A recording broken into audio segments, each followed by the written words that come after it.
और अब बात महारण 2024 की बड़ी खबर आपको बता दें, देवभूमि में बीजेपी का जोरों पर प्रचार अभियान। तो बड़ी खबर आपको बता दें, ऋषिकेश में पीएम मोदी विशाल जनसभा को संबोधित करेंगे। बीजेपी प्रत्याशी के पक्ष में प्रचार प्रसार उनकी तरफ से किया जाएगा। तो एक जनसभा से 3 लोकसभा सीटों को साधेंगे पीएम मोदी। तो पीएम के कार्यक्रम को लेकर सुरक्षा व्यवस्था यहां पर चाक चौबंद की गई है। तो अपनी इस जनसभा के जरिए 3 लोकसभा सीटों को साधते हुए, तो आपको बता दें कि पहले ही चरण में 5 लोकसभा सीट पर चुनाव जो है वो यहां पर होना है। और अब ऐसे में कुछ ही दिन बचे हैं, जिसको लेकर बीजेपी पूरी तरीके से एक्शन मोड में है। और इसी कड़ी में पीएम मोदी की आज ये जनसभा देवभूमि में होने जा रही है। तो देवभूमि में बीजेपी का प्रचार अभियान जोरों पर है। दिग्गजों के समर्थन में लगातार रैलियां की जा रही है। और इसी कड़ी में चुनावी प्रचार अभियान को धार देने के लिए पीएम मोदी एक बार फिर देवभूमि में गरजते हुए नजर आएंगे। ऋषिकेश में चुनावी हुंकार जो है वो उनकी तरफ से भरी जाएगी। तो पीएम यहां विशाल जनसभा को संबोधित करेंगे। 2 तस्वीरें आपके टीवी स्क्रीन पर हम दिखा रहे हैं,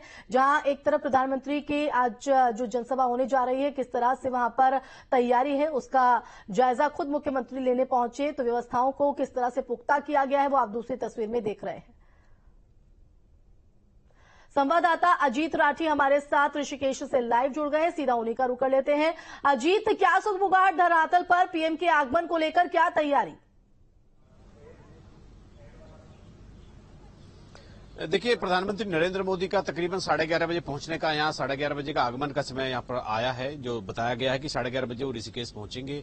उसके बाद वो जहां भी उनका हेलीकॉप्टर आईडीपीएल के आसपास, टीएचडीसी के आसपास लैंड करेगा, तो वहां से वो सीधे फिर यहाँ पर रैली स्थल पर आएंगे। और रैली स्थल पर यहाँ एक बहुत ही महत्वपूर्ण बात यह है कि रणनीतिक तौर पर इस बार हरिद्वार या रुड़की के बजाय ऋषिकेश में रैली इसलिए रखी गई है क्योंकि ऋषिकेश जहां रैली हो रही है, यहां से 3 लोकसभा क्षेत्रों के प्रत्याशियों को लाभ मिलेगा। तो ऋषिकेश विधानसभा खुद ही हरिद्वार संसदीय क्षेत्र में है।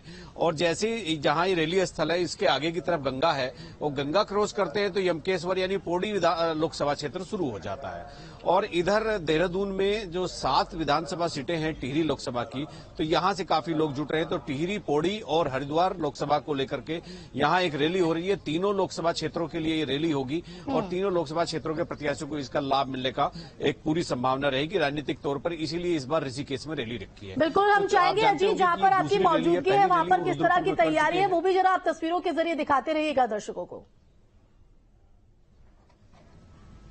जी बिल्कुल, देखिए आप मेरे पीछे देख सकते हैं कि सिक्योरिटी के पॉइंट ऑफ व्यू से पूरी कड़ी व्यवस्था की गई है। सिक्योरिटी के सब जवान, जितने भी पुलिस के जवान हैं, उत्तराखंड के पुलिस के जवान हैं, वो सारी चीजें सबको चेक करने के बाद ही वो अंदर जाने दे रहे हैं। और सुरक्षा के तमाम नाके यहाँ पर लगाए गए हैं। इस समय चूंकि 11:30-12 बजे तक यहाँ पहुंचेंगे प्रधानमंत्री, तो अभी थोड़े थोड़े लोग आने शुरू हुए हैं, बहुत लोग तो नहीं आए हैं अभी, चूंकि टाइम अभी काफी शेष है। लेकिन पुलिस ने अपने सुरक्षा के इंतजाम, पीछे की तरफ भी आप देख सकते हैं, तो पीछे भी वहां पर बैरियर लगाए गए हैं। तो वहां से वो पास देखने के बाद ही अंदर एंट्री हो रही है। चूंकि प्रधानमंत्री का मामला सुरक्षा के जुड़ा भी होता है और सुरक्षा चूंकि सर्वोच्च प्राथमिकता प्रधानमंत्री की रहेगी, तो इसीलिए यहाँ पर अभी सुरक्षा व्यवस्था के दृश्य आप देख सकते हैं कि पुलिस पूरी तरह से एकदम मुस्तैद है। और इसके अलावा पीएसी की कंपनी और पैरामिलिट्री फोर्सेज जो यहाँ पर चुनाव की ड्यूटी में आए हैं, वो सब लगाए गए हैं।